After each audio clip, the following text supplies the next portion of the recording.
Hey everybody, happy Sunday. I I'd planned on taking this week off, but no rest for the wicked, am I right? One of the worst weeks of my life, probably one of the worst weeks in American history.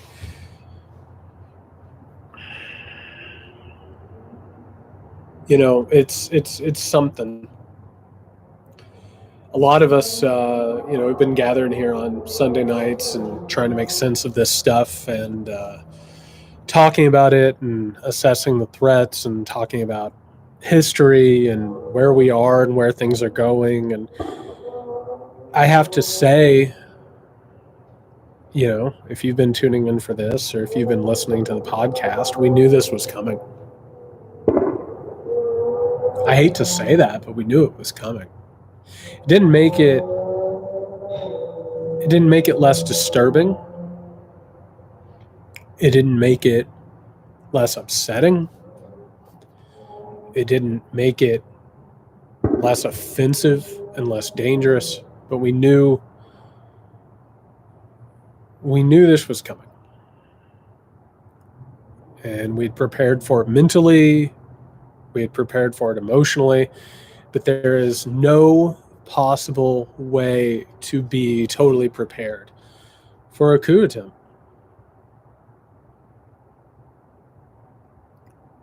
It's I've been trying to run it around in my head. For those of you who haven't seen it already, I created a explainer primer video for people who maybe needed to catch up to speed on exactly what's going on and what this crisis is all about. If you haven't already, check that out. But I've been running it over in my head and trying to understand it, trying to prepare myself for the future, trying to prepare myself for where this is going, while also trying to take care of myself and trying not to let the continued misunderstanding, miscommunication, and mislabeling of this thing get to me. I know this is shocking, but our media and our politicians are failing. For them to really come around and really understand what is happening and what has happened, they kind of have to work to change their entire understanding and presentation of life. It's hard to do in a few days, but they're failing. And we know that. We've seen it over and over again. We've watched people who should know better not respond to this thing the way that they need to. I hope you're well. We had talked on this live stream before. People had asked, what can we do? And we had talked about being prepared for anything. Being prepared for the possibility of a coup, being prepared for the possibility of violence and terrorism and just insurrection. We've talked about this. That's one thing, is to get ready for it and to prepare for disasters, which, by the way, again, we keep having to say, prepare for this the way that you would a natural disaster. I live in Georgia, near the coast, and when I know a hurricane is coming, I get ready for a week or two without electricity. You should do the same thing. We don't know exactly where this thing is going. We don't know exactly what's going to happen. But we do know that conditions are pretty good for more really bad shit to happen. So be ready for it. Be vigilant. Be prepared. Prepare yourself mentally and emotionally, while also understanding what this is. Before we get into questions and talking about this situation, I will restate this, which is something that I've been talking about while I've been warning about this. Reach out to people. the people in your family, the people in your communities, your friends, your loved ones. Check on them. This is a really traumatic time. We are living through an incredibly traumatic time. Check in on people. And if you talk to somebody and they don't want to talk about this, or they want to underplay it, or they want to make jokes about it, or they just want to repeat tired, old, cliche talking points over and over and over again, do not let them do that. Talk about what is true. Talk about what is actually going on here, because this thing is weird and it's complicated and it's frustrating, but they have to know what's happening. The only way that we're going to fight this thing back, and the only way that we're going to find something better in the future, is if we understand it and if we come together. Check in on the people. Let them know what's happening. Challenge them to understand what's actually going on. Everyone I know is having a rough go. Because how could you not? We have 4,000 people a day dying of COVID. Which, by the way, COVID's just kind of decimating the entire country in the background. Meanwhile, economic conditions are disgusting. People are depressed, particularly after months in lockdown, after months of dealing with this bullshit, months of being gaslit by both the Republican Party and Trump, but also our media and also our politicians. People are having a rough go. Check in with them, take care of each other. We have to take care of our communities. We have to.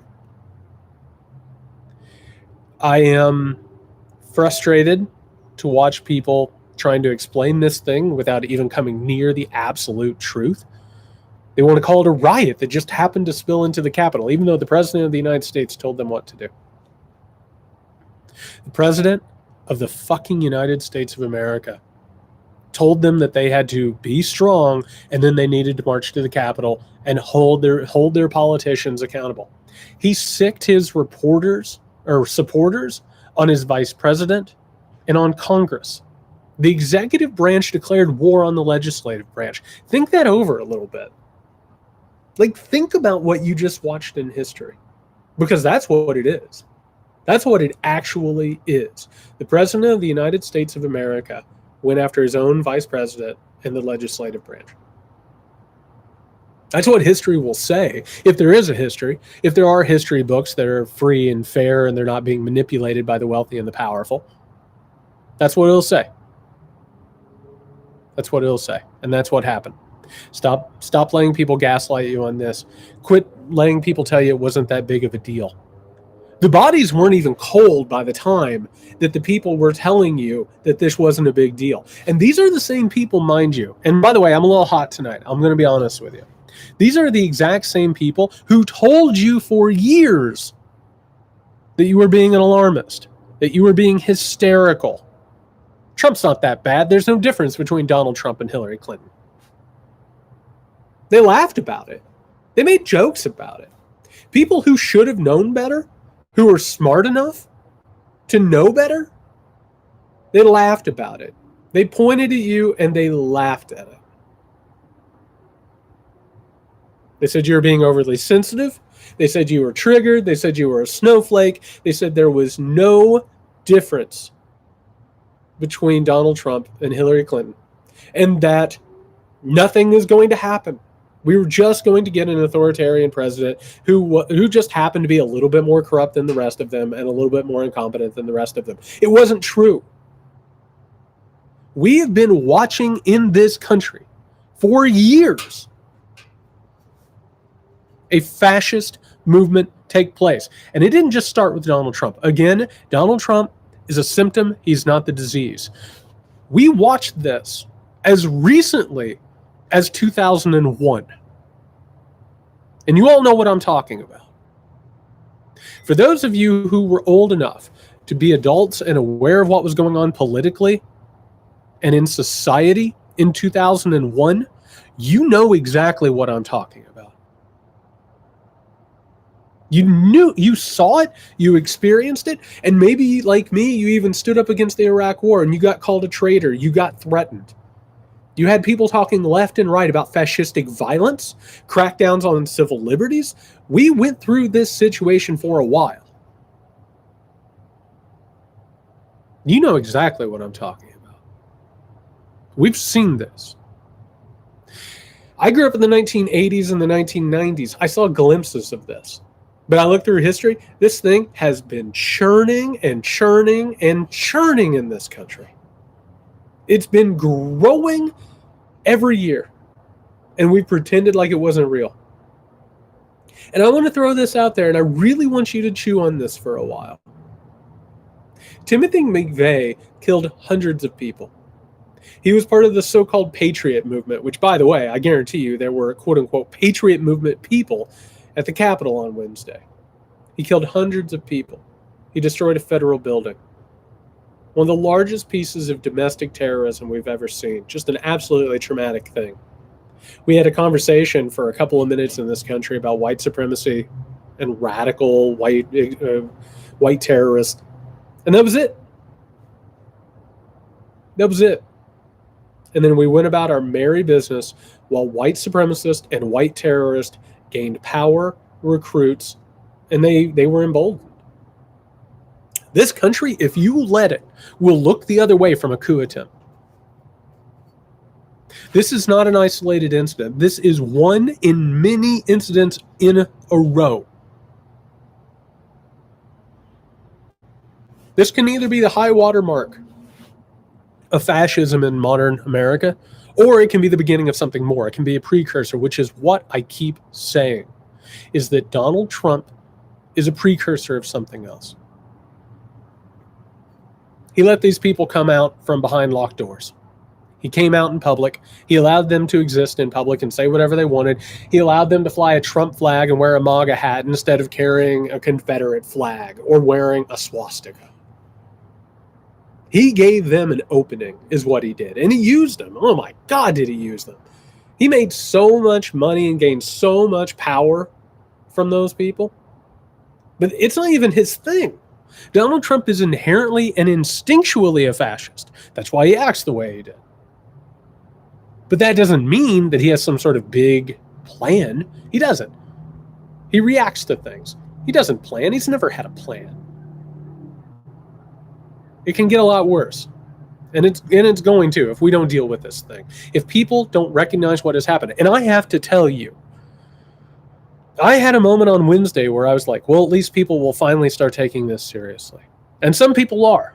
People are waking up. I actually have hope about this thing because I think people are starting to pay attention. People are starting to say, you know what? I've been a little glib. I've been a little naive over the last few years. I have hope. I have hope. I'm scared too, but I'm still hopeful. But we got to do our part. We got to take care of each other. We have to form solidarity. We got to form grassroots movements. And we cannot let these people ignore reality anymore. They can't do it. The more that they naively trust in our institutions and American exceptionalism, the more that these people will get to operate in the shadows. And let me tell you, as our economy fails, as our society fails, that's when they get more recruits. We have to pressure people to deal with the material conditions that are radicalizing people. We can do that. And like I said last night when I did this Capitol Pooch video, fascism is a response to a capitalistic structure failing. And what happens? People become radicalized and desperate. They feel powerless and alone, and they start forming and joining radicalized fascistic groups. And what do the capitalists do? They use them. They use them.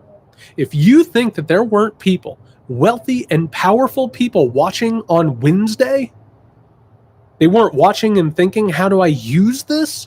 You're out of your mind. They absolutely were. And it would be almost impossible. And actually, I'm going to go ahead and jump to this question because this is important. Wonk says, is what we're seeing now the spiritual successor of the Tea Party movement? Absolutely it is. In 2010, when a center-left economically conservative president, and Barack Obama was elected president. Barack Obama wasn't a socialist. He wasn't going to radically transform the American economy. But the Koch brothers and people like them wanted to make sure that the American right responded to racism and growing fascistic movements in this country to push America to the right based on conspiracy theories so they could get their taxes lowered. So they could fend off leftist ideas. So they could deregulate businesses. They saw it as an opportunity, which is what happens. The wealthy see fascistic movement and energy as something to use to guard themselves and their wealth and their power. This is absolutely an offshoot of what we saw with the Tea Party. And by the way, we're already starting to see all of the wealthy donors who helped pay for this, all of the PACs who helped pay for this.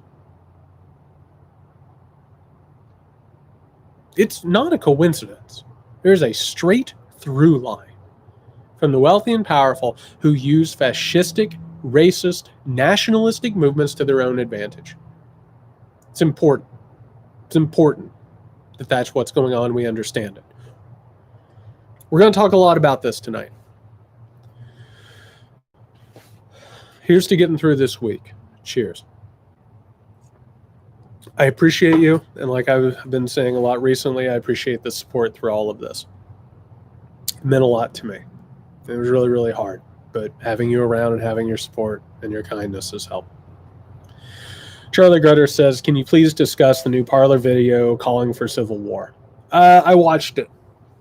This is now on Parler. It's a QAnon video. It took a bunch of Trump speeches and sort of edited them together. It's not great. There's a bunch of weird misspellings and grammar and all that.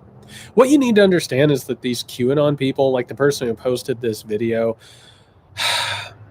some of them are doing it because they believe in it and they think they're part of something larger, which is something QAnon does, is it uses people who feel powerless and alone, and it tells them you're not alone and you're not powerless. Just go online and find a bunch of clues and weave them together, and you'll figure out what the wealthy and the powerful are doing. Conspiracy theories are simplified explanations of larger phenomenon that keep people from power and wealth. These QAnon people, some of them believe that they're part of a larger movement, a great awakening, something along those lines. It also, by the way, has roots in evangelicalism and the faith of evangelicalism. Some of them are doing it for the retweets or whatever the hell they do over on Parler. Who the hell knows what they do?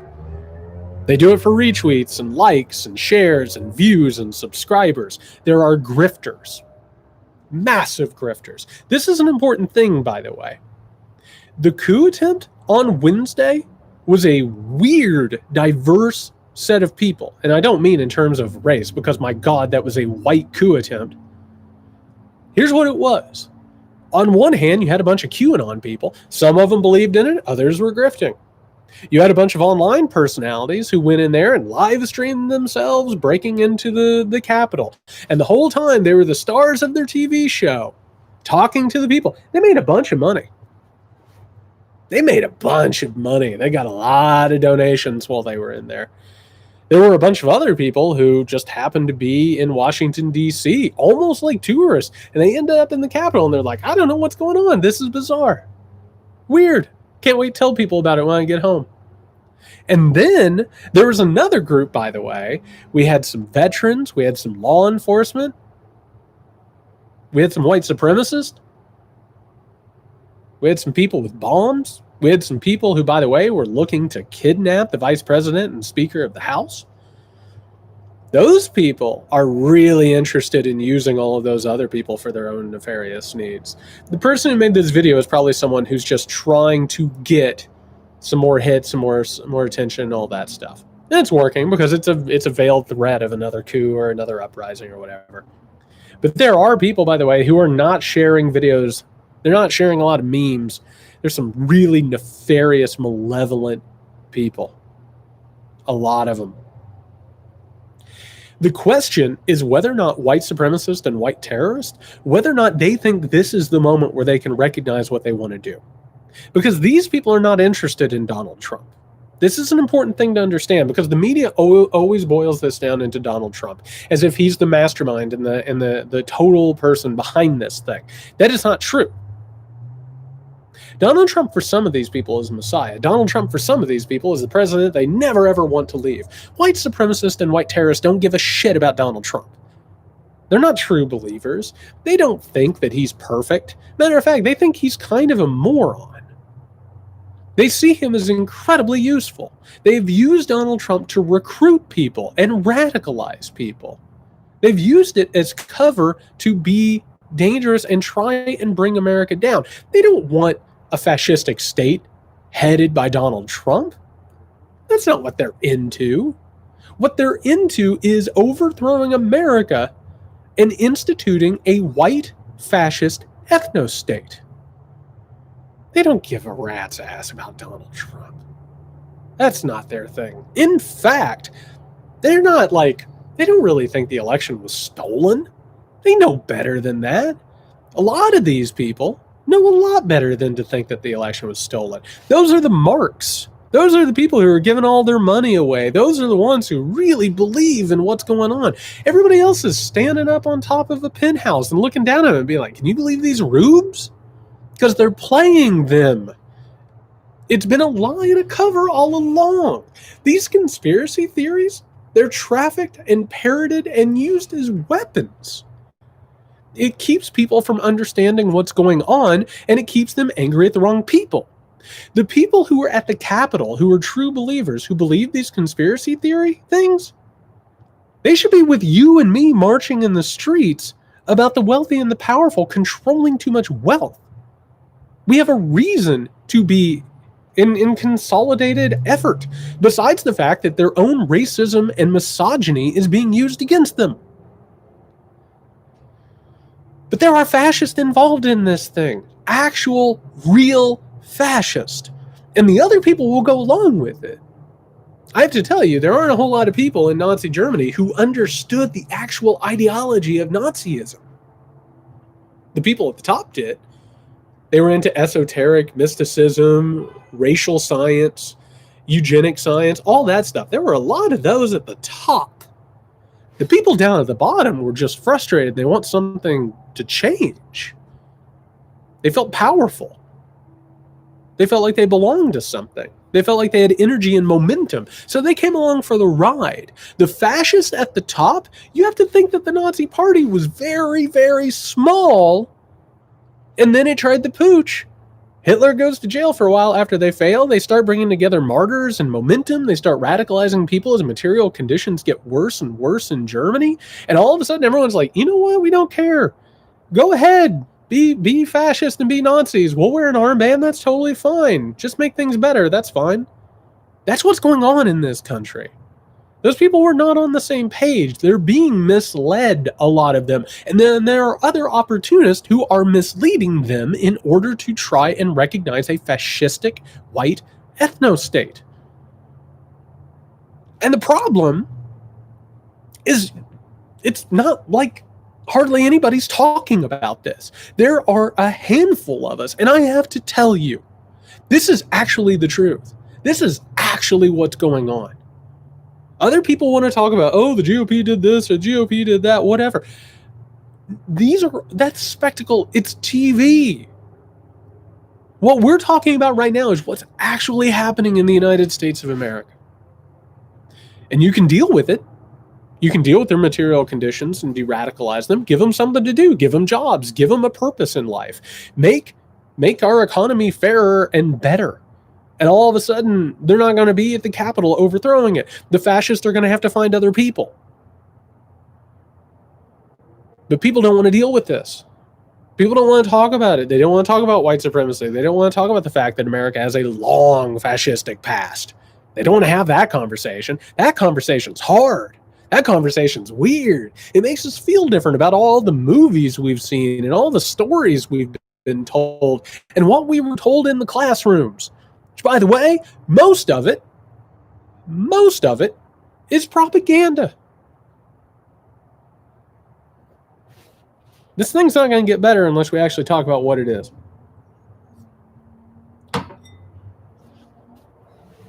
It's not going to get better if we don't talk about it. Maddie says, are there any agencies we can have faith in to utilize the resources to protect citizens until Biden's transition? National Guard, DOD. I hate to tell you this. No, we really don't. Because all of these groups, and we want to paint these broad brushes. Remember back during the Mueller thing, and everyone's like, hey, the FBI is going to help us out. Oh, the CIA's on the case. You can't paint with these broad brushes. People aren't perfect. Organizations aren't perfect. And I have to tell you, the FBI and the CIA, my God, if you start putting your trust in them, they have done some real damage. Some real damage. Right now, I don't trust any of these people. Most of these organizations have been infiltrated with white supremacists and fascists. If you look at what happened on Wednesday, my God, it was a failure all over the place. And that doesn't mean that all the Capitol Police stood down, but enough of them did. Enough of them gave directions to where Schumer's office was. The problem is the call is coming from inside the House. The problem is that our institutions, the things that we thought would protect government, aren't protecting government. I'm going to be worried about Joe Biden and Kamala Harris, and not to mention the rest of Congress, for a while. This needs massive hearings. This needs repercussions. This is one of the reasons why Donald Trump needs to be impeached immediately, removed from office, and put in jail. And then after that, we need top to bottom investigations of who in this country, particularly in places of power and protection and confidence, are part of this thing. Because it's real. We have a fascistic movement in this country. Absolutely, the Secret Service is compromised. We've already heard that. That story came out the other day, and it was barely a squeak. They said they had to move people off of Biden's detail and rearrange Secret Service because some of them were way too loyal to Trump. The poison is in the bloodstream. It's circulating right now. It's coursing through the halls of power. It's not safe right now. It's just not. We are in I keep telling everyone, we are at a precipice of something. And it means that things could get better. In moments of crisis, sometimes we rally. Sometimes that's when we find each other. Sometimes that's when we're willing to try, quote unquote, radical new things. History shows us that we have all these inflection points. We have all of these moments of crisis where all of a sudden we're willing to try new things. That's how you fix things. You try new things. You figure out what's gone wrong. You have a mature, honest, reasoned conversation, and then you rally and you make something better. History shows us that's what happens. But if you don't, if you allow that crisis to grow and that rot to spread, I have to tell you, that's how you end up with fascist Italy and fascist Germany. And by the way, tons of other regimes around the world, which by the way, some of them, fascistic and neo-fascistic, the United States of America supported, put in power, gave resources, all that good stuff, protected. If we don't deal with this thing, and if we're not honest about this thing, life in the future is not going to look like this. And I keep telling people this too. It's not just about this. There's no reason for the Republican Party to ever play ball or act in good faith again, but that's neither here nor there. What happens when this economy falls apart? Because it will. It will fall apart if we don't make drastic changes, because that's what happens in these points of hypercapitalism. They fly the damn plane into the ground. They can't help themselves. It's the nature of the game. If we don't change something, if we don't apply the brakes or at least tap the brakes, my God, the economy is going to fall apart. On top of that, we keep talking about there is no sustained growth anymore. The world is more or less conquered and quartered up to corporations. There's no way for it to continue to grow unless people keep making less or they're exploited more. But then there's a bigger problem, which is climate. And eventually there's going to be a catastrophe. And if there's a catastrophe, I have to tell you, things are going to get really, really bad. If you think it was bad with kids in cages, this thing's going to get a whole lot worse. Whole lot worse. We were dealing with refugees at the border. Think about what happens when we have millions of climate refugees. Or, God forbid, people from blue states and red states have to go into blue and red states for safety. We have to deal with this thing. And we have to deal with this thing now. Now. Wednesday should have been a wake-up call. It should have been a moment of clarity. It should have been the moment that we recognized what was actually going on, and people are still in denial. And I get it. It's frightening. This is not a fun thing to have to deal with. I'm 39 years old. This is not what I wanted to be doing at 39. This isn't what, I have to tell you, this was never exactly what I thought my life was going to be. I started going to Trump rallies in 2015 and 2016. I didn't expect to be doing this. But guess what? This is in our laps. This is in our laps now. We got to fight this thing. We got to fight this thing tooth and nail. Alex says, how do we refocus the conversation on the January 6th insurrection when people inevitably start comparing it to the BLM riots over the past few years? Well, this is a big thing. I think the way you do that is you make the bridge in terms of material conditions. You talk about the fact that white people would even make more money and have better lives if there was more equality and if people of color were treated better. If you actually look at history, and this is weird, I'm doing research on this new project, and it just keeps popping up one time after another. One of the things that happens with this idea of race, particularly a white supremacist society, people in power, the wealthy and the powerful, use race to keep poor white people from complaining about their conditions, because at least they're always better than the next rung down, right? At least they have somebody to look down on and feel better and superior to. White supremacy leads white people to lead worse lives. That's what we're talking about with these conspiracy theories. It's keeping people from understanding what is actually going on and being able to address their own material conditions. If people understood what was going on and didn't believe in the New World Order and Deep State and the QAnon, they'd be so pissed off, and they would vote different, and they would work different, and they wouldn't feel powerless, and they would be involved in politics instead of going on YouTube and looking up secret signals in McDonald's commercials. Pedophile cabals. What bullshit.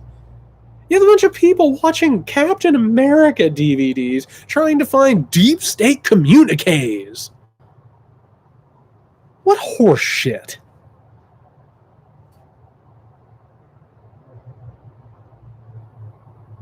What horse shit. It's just awful. It's just awful. So the conversations you can have is, hey, I get it. You've been told that Black Lives Matter is a fascist organization, or they're trying to take your jobs or whatever. Talk to these people. Tell them. You're being told lies to keep you from being able to have better lives. Horse shit. Going online, looking for secret symbols so you can come up with the deep state.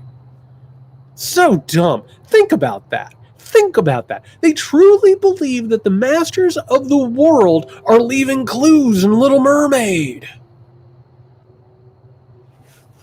Jesus. God, it's so obnoxious. Talk to people about the fact that while they're hating on people of color and why they're holding on to white supremacy, it makes sure that they live shorter, more miserable lives. Race is a construction. Race is a means of manipulating people. It's awful. It's awful what these people have done and what they've created. It's just all these fictions. So yeah, that's how you change the conversation. You have a conversation that's not Democrat versus Republican, red versus blue. You have a conversation that's not Donald Trump versus Hillary Clinton or Joe Biden. Have a conversation about power. Have a conversation about how the powerful and the wealthy are manipulating people. They're not going to invite me on mainstream media. They don't want to talk about this stuff. They have me on every now and then. They keep me in a little narrow lane. They have like a little topic they want to have a talk about, but they're not gonna have a larger conversation about this stuff. It's hard. It's hard to have these conversations. Why do you think I do these live streams? Why do you think it's the only choice? Because people don't want to have these conversations. I talk to people all the time. Those of us who predicted this thing and analyzed this thing and are constantly warning about this thing, they don't want us talking about this stuff. Why would they? Most of these places, most mainstream media outlets are owned by corporations. They don't want people getting on and talking about manipulation of people and reality. This is the real stuff. Thank you for being here. I'm glad that you're open to it. I'm glad that you want to hear this. I'm glad you want to communicate about this thing. It's awesome that you want to do that. Hats off to you, because it's hard. This is a hard truth, but it doesn't make it less true. Tommy Girl says, will this violence continue through the Biden administration? Yeah, it will. I think Biden's going to get inaugurated on the 20th. I think there will probably be violence, probably asymmetrical violence. I don't think they're necessarily going to show up at the Capitol and cause some sort of a giant ruckus. But then again, they might. I wouldn't rule that out right now. I have to tell you that I think there's a really good possibility some blood will be shed on January 20th. Maybe the 17th, maybe the 19th. There's all kinds of conversations about when this stuff's going to happen. By the way, they're not hiding it. It's not like this stuff is taking place on like coded chats. It's not like I'm on a text chain with these people. They're open about it. They're calling for it. They're saying it openly, and nothing's being done about it. Oh, it's just the internet.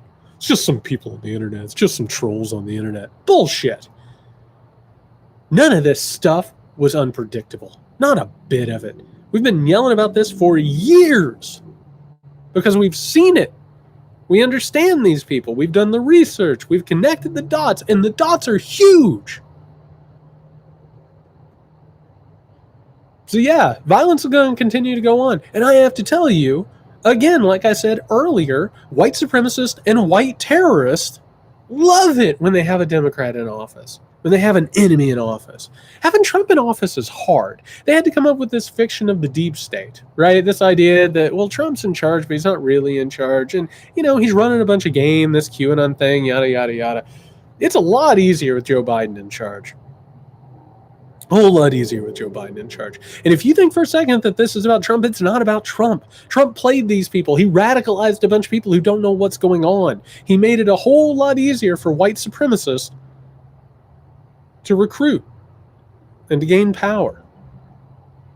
American Times Films, what are your thoughts on Oath Keepers, 3%ers, and similar militias?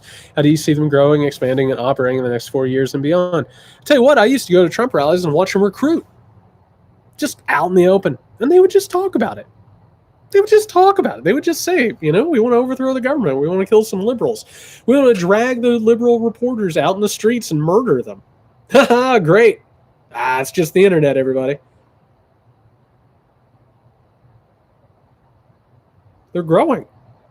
They've been growing for years. And by the way, it makes it really easy to recruit, not just when an asshole like Donald Trump is in office, but when the Republican Party continually plays to those people, and Fox News and the right-wing ecosystem just plays to them constantly, makes a ton of money off of them, gets them out there to vote, and keeps them terrified. And by the way, what are the white supremacists doing? They're over here radicalizing people. They know how this game is played. They know what they're doing. They're really good at this. And by the way, do you know where they learned to do this? ISIS. Al-Qaeda. That's where they learned this shit. This is our Al-Qaeda. This is our ISIS. Almost one-to-one. It's almost the exact same thing. They want the same things. It's just a different brand. It's Coke and Pepsi. They taste a little different. Sorry. That's the truth. If you don't want to deal with that, I get it. If you don't want to think about the fact that you're living next door to some of these people, your kids are going to school with these people, but it's true. It's true. They're dangerous. They're dangerous. Doesn't mean they're going to win. Doesn't mean there isn't any hope, because, my God, I think we have hope, and I think we'll beat them. Because we have the truth on our side, and they have to hide behind an entire wall of fictions. It's true. We can beat them, but we have to recognize who they are and deal with them. Lorianne, is anyone else having feelings of when we went through 9/11, but worse? Having a hard time with this, especially when conservative family and friends have more or less swept what happened under the rug. Yeah. I said this the other day on the Muckrake. This was a 9/11-like moment. We're going to be remembering where we were when this happened for a long time. Sucks. It's awful. We're going through unbelievable trauma right now, which, by the way, is something we have to talk about. I was just talking about this the other day with my friend. Like, we're going through unbelievable trauma right now.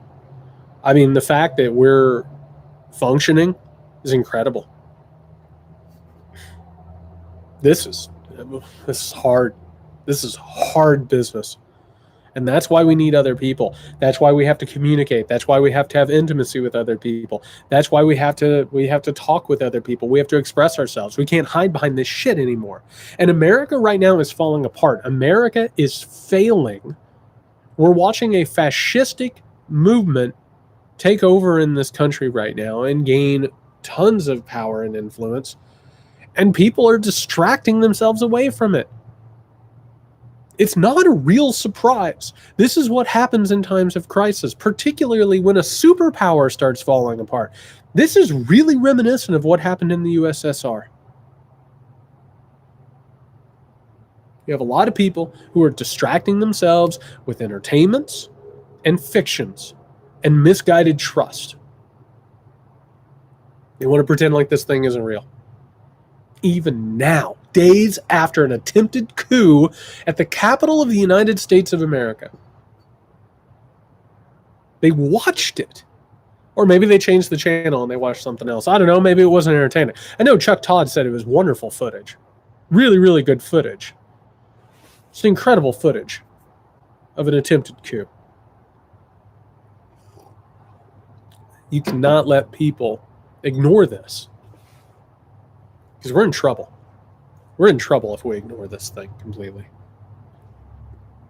Tristan, with it being so close to January 20th, is it worth to try and impeach him when it sounds like the votes aren't there anyway? It's the right thing to do. We have to stop playing political games. This isn't a football game. This isn't what play do we run to, run out time in the fourth quarter. It's the right thing to do. If a president sicking his fascist mob on Congress isn't an impeachable offense, well, then why the fuck do we have impeachment? Are we playing games here? Are we just done? Is that it? Is the executive branch completely above any consequences whatsoever? Because that's what these people have been constructing. That's what these people have been working for, is to make a unitarian executive. Somebody who nothing could be done to him. Could just shoot somebody on Fifth Avenue and people just sit there and clap. We have to impeach him. I don't care if we're an hour away from his inauguration, of Biden's inauguration. He has to be impeached. Period. And the fact that the Democrats are wait until tomorrow to do it, it needed to be done the day of. It needed done. It needs done now. And I have to say, while we're on this live stream, for the record, I think it's bullshit that we're talking about the fact that he's so dangerous that the Speaker of the House has to call up military leaders to try and keep them from carrying out nuclear orders that he might order, which, by the way, is its own little coup. You shouldn't do that. That's not a situation we should be in. If that's the case, he needs to be removed. If you have to go around the President of the United States to keep him from carrying out a nuclear attack, he needs impeached. He needs impeached, he needs removed from office, and he needs to spend the rest of his miserable life in jail. I understand that we all are playing a political game anymore, and we have to have political calculations, like Monday morning quarterbacks. It's the right thing to do. He deserves to be impeached. Impeach him. Do it. Should have been done already. We shouldn't be waiting on it. Should have happened already. Monica, what's your take on Clyburn's suggestion they hold off on impeachment until after the first 100 days? Nope. That's playing around. That's playing sports. That's not playing politics. That's not dealing with an actual existential threat. Impeach him, remove him, throw him in jail. Quit playing games. The Democrats have to stop saying, "Oh, this is very concerning, and we're looking into this, and just give us some time." It's wrong. It's wrong, and it's one of the reasons why the Democratic Party suffers is because they don't deal with this stuff. They're not honest about it. They don't take care of it.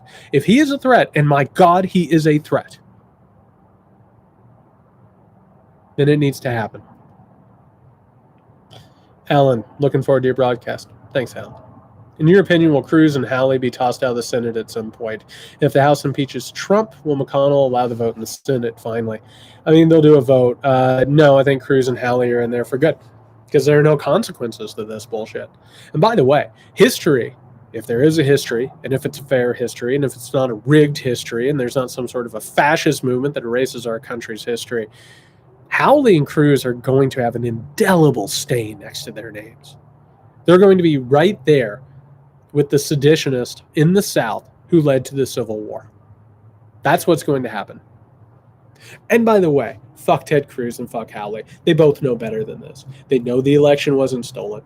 They're doing this to grandstand. They're doing this to be opportunist. They know better. These are Ivy League educated men. Like a lot of these Republicans, they're not dumb. They understand that the election wasn't stolen. They're grifters. They're opportunists. They're playing a game. They're being characters on a TV show. They know better. They know better.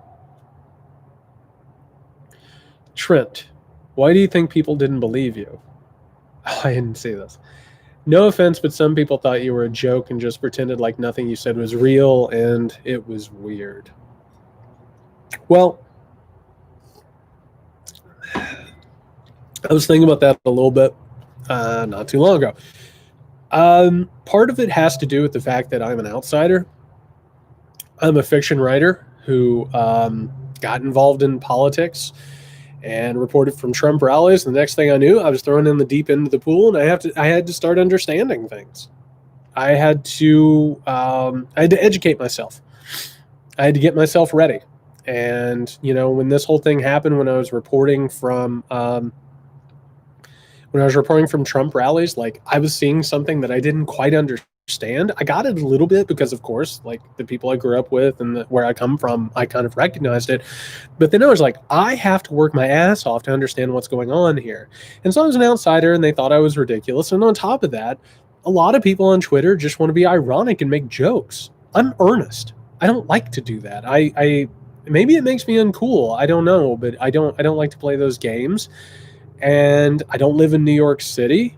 And on top of that, like there were a ton of grifters swimming in the wake of Donald Trump. There were a ton of people who were writing books and building cults of personality around themselves. And I don't know. It was like what happened with Donald Trump Jr. Whenever like I was expressing shock and everyone was like, "Oh, you're trying to make a bunch of money and pretend like you're doing whatever." I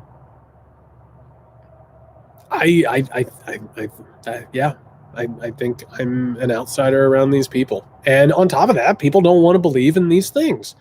They do not want to believe that America is capable of being taken over by a fascistic movement. I keep saying this, like a lot of these people, journalists, politicians, media types, they kind of grew up with a lot of wealth and privilege. Their parents worked in the business. They had trust funds. Things like that. And if you start talking about meritocracy being broken, all of a sudden they have to start thinking about themselves and who they are and where they came from. And it starts dismantling their entire idea of how this country works and how our culture works.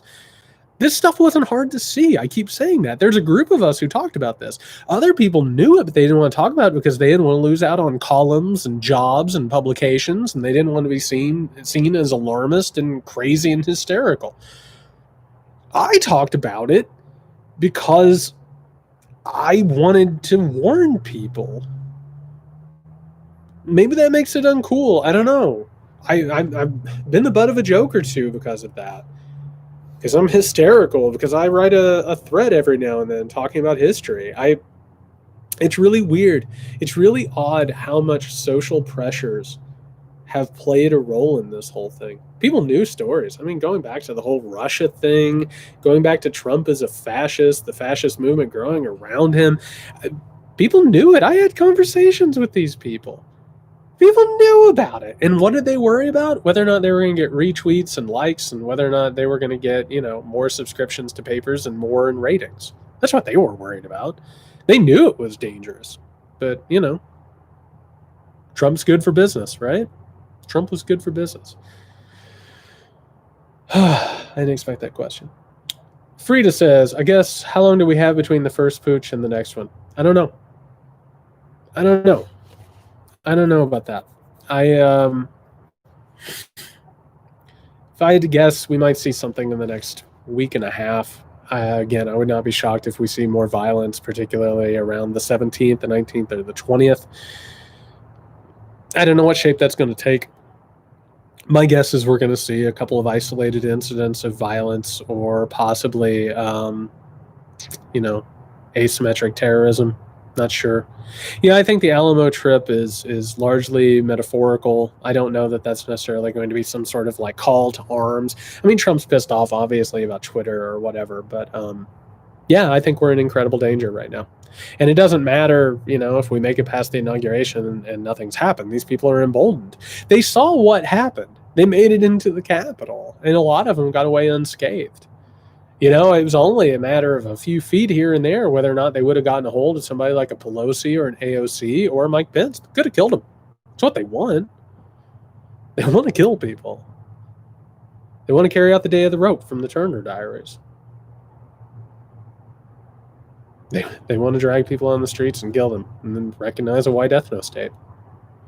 Been telling everyone for a long, long time. That's what they want.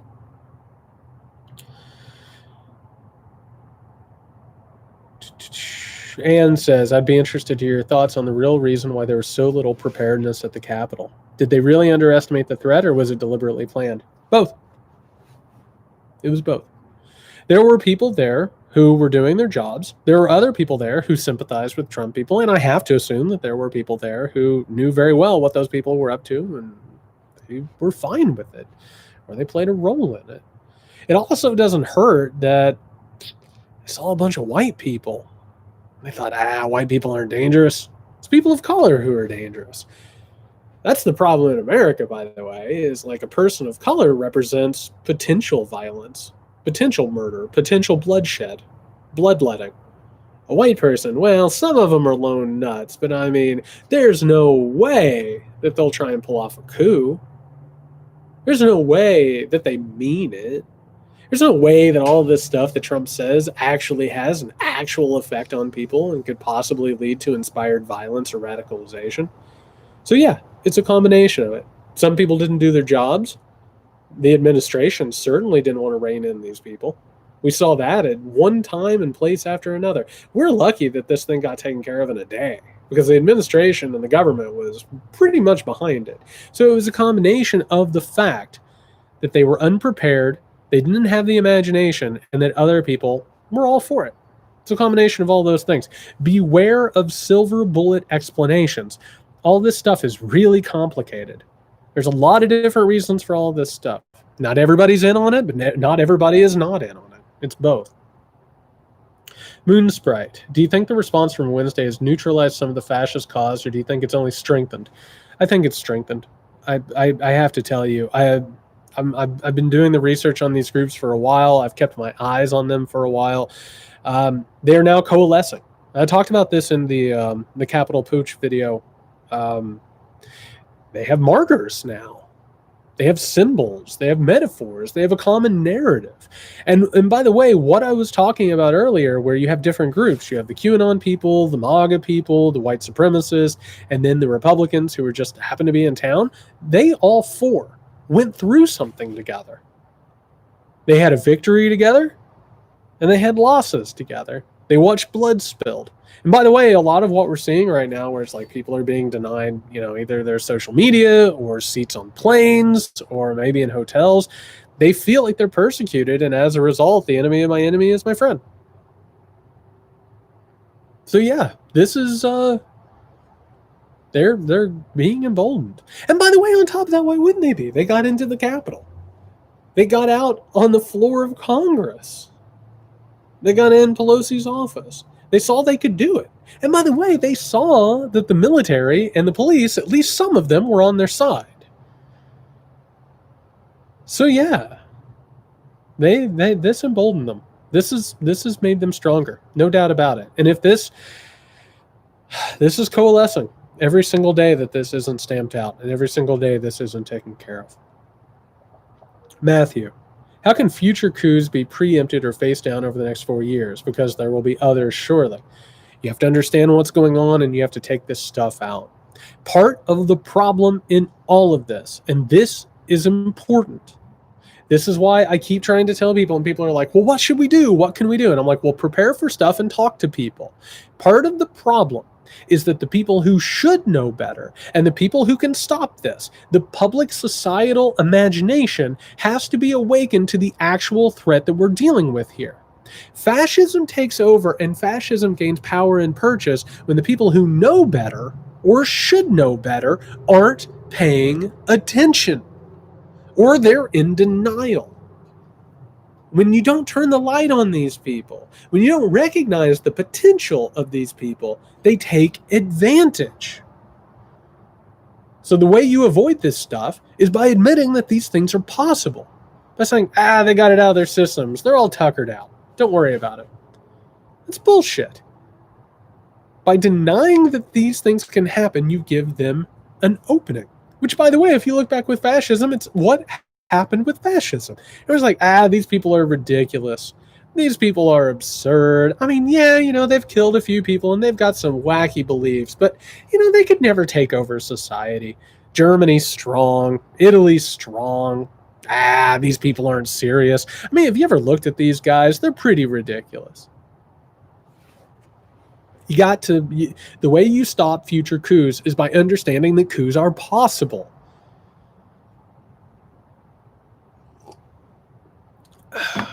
Vivaldi's Four Seasons.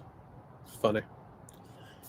Corporations have begun suspending and canceling donations to congressmen who objected to Biden's certification. Do you think this is an effective way to change GOP actions? No. I think it might affect them a little bit. And it'll, they're not giving money to these conservative PACs or whatever. And they said 6 months. The reason that they said 6 months is so they could score a PR victory. And here's a problem. Is that we have this black and white, red and blue, Messiah or Satan vision of how politics works. And so as a result, whenever, Nike signs Colin Kaepernick to like a multi-million-dollar shoe deal, everyone's like, oh, Nike's great. Nike, welcome to the resistance. Meanwhile, Nike is making tons of money off of liberals who are giving them their money while operating sweatshops and exploiting people and ruining the environment. These corporations taking their money out of conservative PACs, they're doing it right now to score PR points. It's cheaper to do this than it is to pay for PR and public relations and advertising. And people are like, yeah, this is great. Oh yeah, Twitter got rid of Trump. They're part of the resistance. No, they're not. They're corporations. All they care about is the bottom line. If you think that corporations and banks aren't going to work with the Republican Party, one of the two major political parties in the United States of America, you're crazy. These people have exploited people. They have fought against global climate change being realized. They've fought against better lives. They've fought against healthcare. They've fought against human projects. I mean, some of these corporations worked with the Nazis. Some of these corporations were involved in CIA coups and the oppression of people around the world so they wouldn't mess with their bottom line and their profits. They don't have any sort of actual political ideology. They're Pac-Man. They're eating up pellets. That's all they care. No, it's not actually going to check the Republican Party. Not going to do it. Getting ready to get to 1 hour, take a drink, and then finish off our list. Thank you for being here. I appreciate it. 8, 7, 6, 5, 4, 3, 2, 1. Cheers. Here's the victories of the future. I think we're going to beat them, but we have to admit that we have to beat them in the first place. That's the problem. May says, will the danger go down after Inauguration Day? No. No, it'll probably get worse. It'll probably get worse. Because at that point, you have a bunch of people who realize that they were told lies and that, they've been misled, and maybe they have to take action into their own hands. And if people get desperate, why not? They're soldiers in an invisible war, right? I have to tell you that the grift isn't going to stop. QAnon's not going to go away. Trumpism's not going to go away. They're going to feel like they're insurgents in a country with a president who stole an election. Oh, yeah, Clarence Thomas's wife. The whole thing, they're part of a larger project. I love, by the way, that we still pretend that Supreme Court justices are above politics. Like, they take that oath and then they just never actually think about politics again. Meanwhile, spouse just helping to fund this whole thing. It's crazy. Absolutely crazy. Moo Young Kim, do you think turning off all the sorting algorithms on platforms like Facebook would help? And if so, how do we push for it? How you push for it is you have reform and you have government oversight. And unfortunately, we don't treat them like they're utilities. We don't treat them like it's something that can be even regulated by the government. The problem is that social media companies have been making unbelievable amounts of money and profit by getting people addicted to hearing their own opinions continually replayed to them. They're complicit. By the way, the fact that all these social media companies cut Trump off right as the major backlash is cresting, and as he's getting ready to be either booted out of office or end his term, that's not a heroic act. That's a PR move. Twitter and Facebook made their nut off Donald Trump. And also, it's just like Betsy DeVos being like, this is too much. This is very concerning. I went off this merry-go-round. Ridiculous. But part of the problem is that social media has made their money off of getting people addicted to misinformation that plays off their own inherent biases. That's a problem. That's a major issue. And it needs to be regulated. Because they won't do it themselves. Because that's where they make their money. That's where they make their money. You have to regulate them. The government has to regulate them. Elliot, from what I've seen, the far right are talking about armed protests at state capitals in D.C. on the 17th and 20th. They think the storm is coming. How much validity do we give this? A lot. I mean, they keep creating these made-up moments. I mean, they created an entire ideology that Mike Pence could reject these things, and based on this hidden thing in the Constitution and this hidden thing and sovereign citizens or whatever bullshit, they'll just keep doing this. It's what they do. So absolutely, there's going to be people who are going to be somewhere, and depending upon the state and where it takes place, like they'll probably have semi-automatic rifles. And eventually somebody's going to use that thing. You grift yourself into a coup. I mean, that's what we saw this week. That's what took place. It was a bunch of people who were there to play make-believe revolutionary, and the next thing they know, they're on the floor of the Senate trying to figure out what they're doing next. Well, maybe you find somebody. Maybe you kill them. Who knows? That's what these people are up to. They're making it up as they go along. They're playing pretend. I'm sure when you were a kid and you played pretend, like, you just made things up as you went along. These people are adults and they're doing it. And it's going to lead to bloodshed if we're not careful. Sebastian, why hasn't Trump been impeached already? Because the Democratic Party wanted the administration to go ahead and do the 25th Amendment so there could be some sort of a stand or moment of unity or reaching across the aisle. And of course, they're not going to do that. And by the way, screw Mike Pence, who said he's waiting for something really troubling in order to carry out the 25th Amendment, besides the President of the United States sicking his thugs on Congress and his own vice president. So they were trying to get the 25th Amendment to take care of. And then on top of that, they didn't really want to go ahead and go through with this impeachment thing until it turned out that they absolutely had to. They're playing games. They're nibbling around at the edges. It's incrementalism. They need to come out. They need to call this a fascistic movement, a coup attempt, and they need to say the American people, by the way, who most of them are against it. The Democratic Party is so bad at understanding when public sentiment is overwhelmingly on their side because they're so used to losing. They're so used to losing. They're so used to being disliked, and they just don't want to mess around with it because there is a mythical centrist voter in Toledo, Ohio, that they might upset.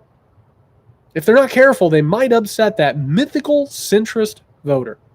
And instead, it's like 80% of Americans think this was a coup attempt and it was dangerous and we're in the middle of a crisis.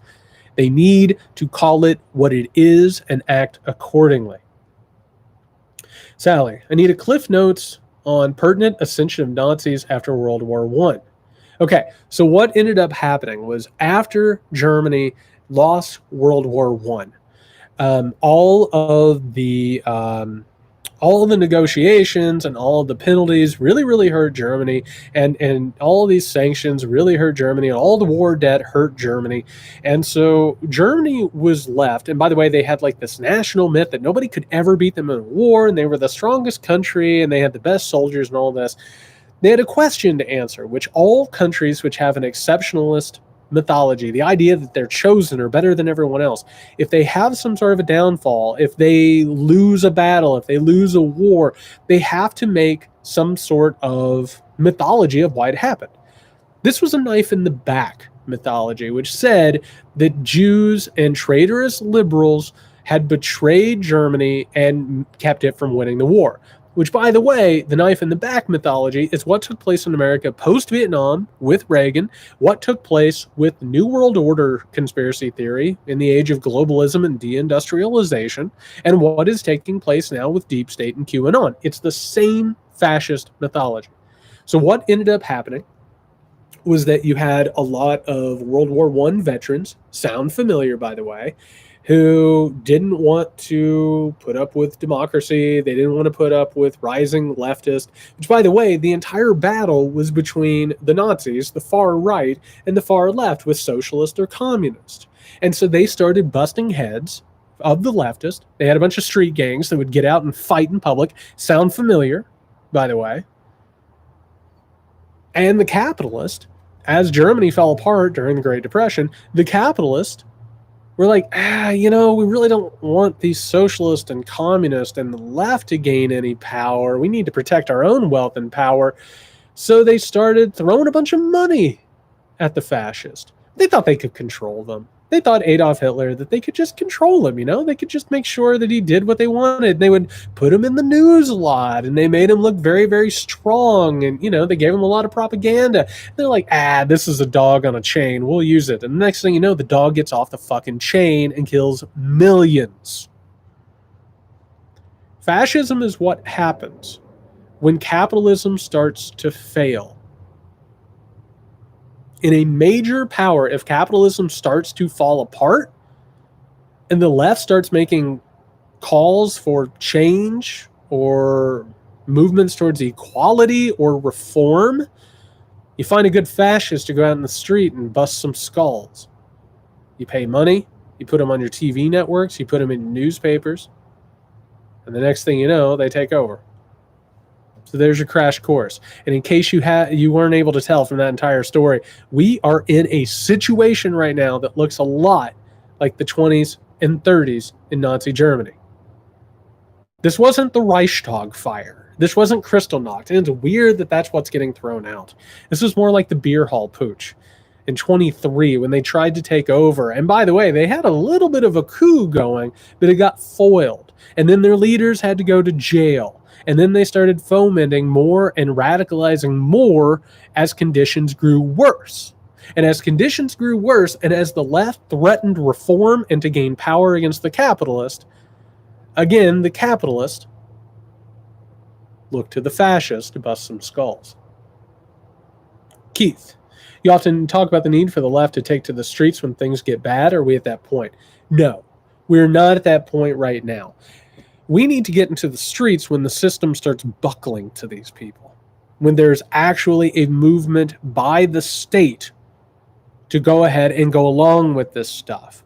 I was talking about getting in the streets if they were going to mess with our votes. Luckily, our votes won out. If the state starts buckling to this, if our politicians start capitulating to this, that's when we go in the streets. And there is a possibility of that. There's a real possibility of that. Sauce asked the same thing. Should we go streets to get them to act on the insurrection? Not yet. Not yet, but we're getting there. Oh, we were saying, should we prepare for violence in our hometowns? Yeah. Yeah, I would prepare like there is a hurricane coming. Maybe the hurricane won't hit. Maybe it'll lose strength before it gets to you, and it'll just be a rain shower. And you'll just have a bunch of soup that you can eat for the next couple of days or weeks or months. Be prepared for this stuff because our system's falling apart. COVID, this pandemic, this economic crisis, and rising fascism, those things are coming together. It's like all of the it's like all of the weather forces coming together at the right time in order to create this storm, this natural disaster. So yeah, we should be ready for violence in our hometowns. Voted him out. How can we possibly reconcile USA when echo chambers exist and propaganda abounds? Talking to the program goes nowhere. Stop talking to them about their programming. You do not have to have conversations with Trump supporters, QAnon people, the far right. You do not have to have conversations based on their bad faith realities. If they're trumpeting and parroting fascist propaganda, stop talking about that stuff. Have actual conversations about power. Have conversations about the game within the game. Stop asking them what they think about this. Stop trading talking points and headlines. Have conversations about how power has been used to manipulate people and keep people away from one another. This whole thing is to keep us from talking. This whole thing is to keep us from comparing notes. It's to keep us from getting on the same page.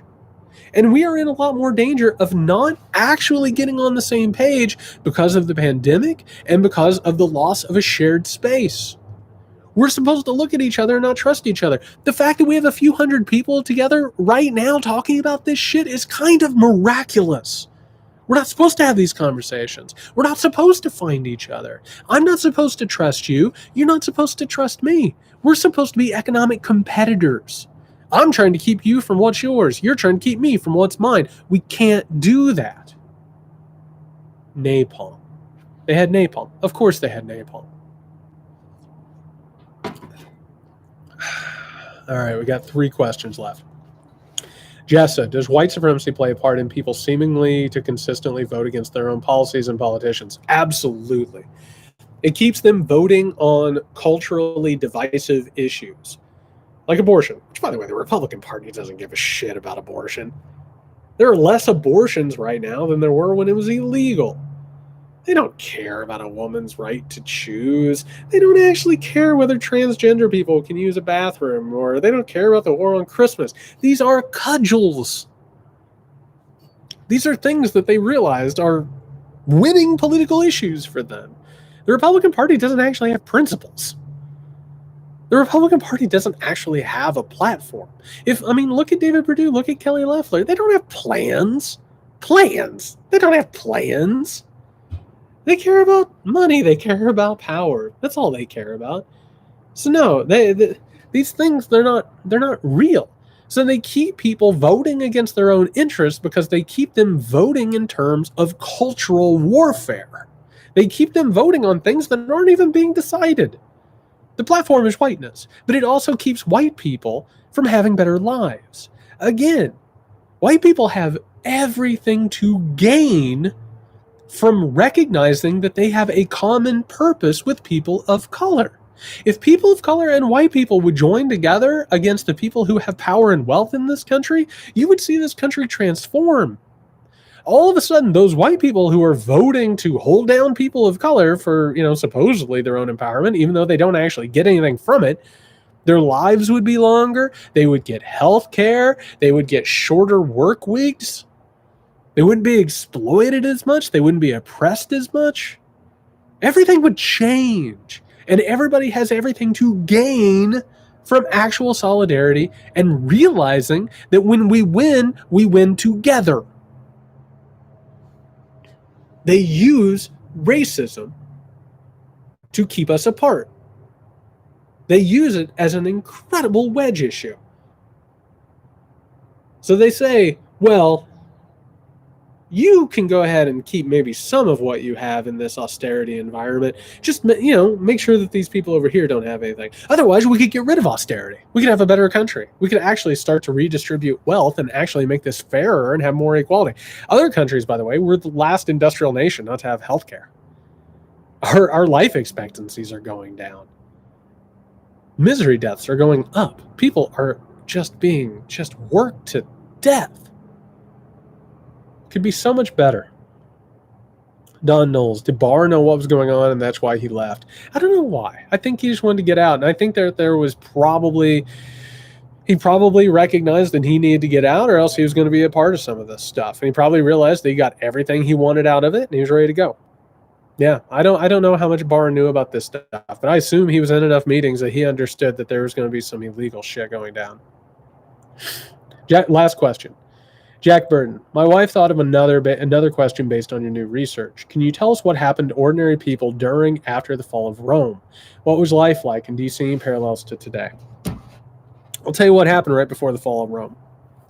What happened before the fall of Rome is that the divide between the people who had and the people who had not, it grew and grew and grew and grew, to the point where people recognized that Rome had nothing to give them anymore.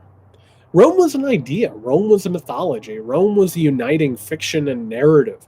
It was a story that people told. We are Rome. We are the cradle of civilization. We're the best place in the world, and that's why we're here. As Rome started to fall, as things started to really, really fall apart, all of a sudden people looked around and they're like, how could this happen? We're Rome. How is it possible that Rome could be sacked? How is it possible that we're no longer the power of the world?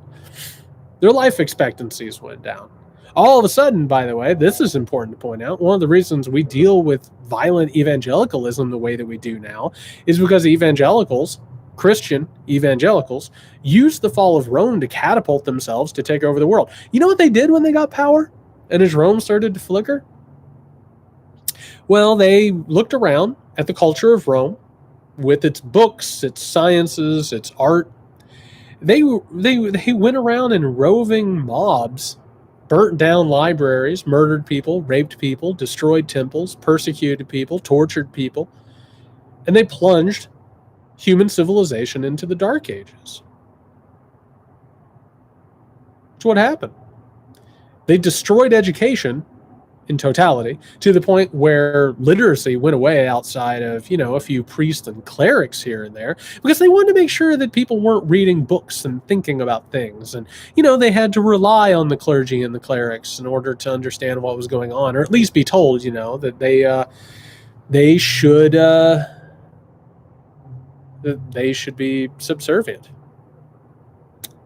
Yeah, that's what happened. And the Dark Ages sucked.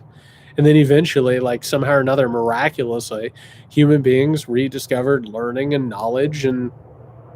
But then all of a sudden it was like, well, you got to start treating human beings better, so you got to exploit somebody else. And so they started exploiting natives in the so-called New World and also Africans. And so they found a new way to exploit people. And then as people in Europe started to have better lives, they exploited the people in the so-called New World, and then they came back and they exploited their own people again. It's a boomerang, and it keeps going and going and going. So if you want to avoid that, if you want to avoid this empire collapsing, things need to change. Things need to change. And I think they're going to. I think knowledge and solidarity can change this thing. I think right now we're in a position that looks a lot like both the Gilded Age with robber barons and complete inequality and government dismantled as, a public good, plus also mixed with the Great Depression era rise of fascism. We have a couple of things that we have to do. One, the government has to reassert its control over the wealthy and the powerful. But the only way that they're going to get there is the same way it happened before, which is a progressive grassroots movement. What happened in the early 20th century is Americans got tired of this shit. They got tired of being worked to death. They got tired of living shorter, more miserable lives. They got tired of the wealthy and the powerful controlling everything. And so they started trusting each other. They started forming groups. They started forming political organizations. They started forming unions.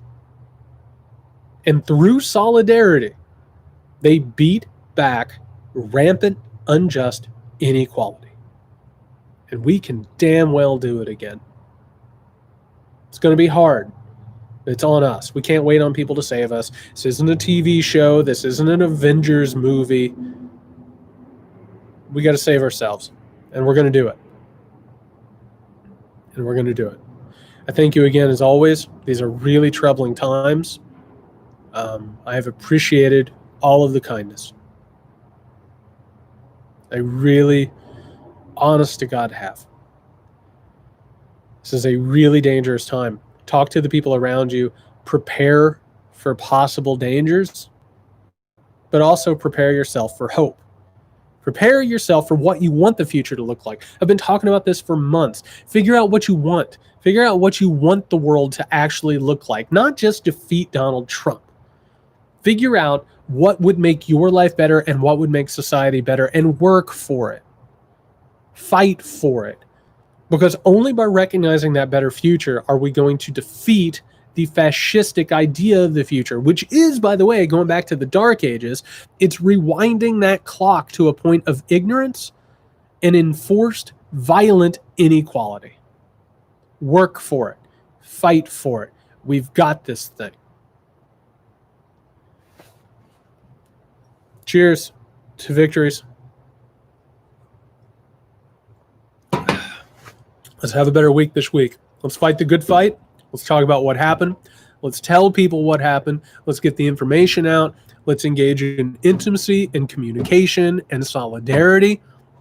Start forming those communities. Start forming those connections. Have a common understanding of what happened. That was a fascist coup attempt.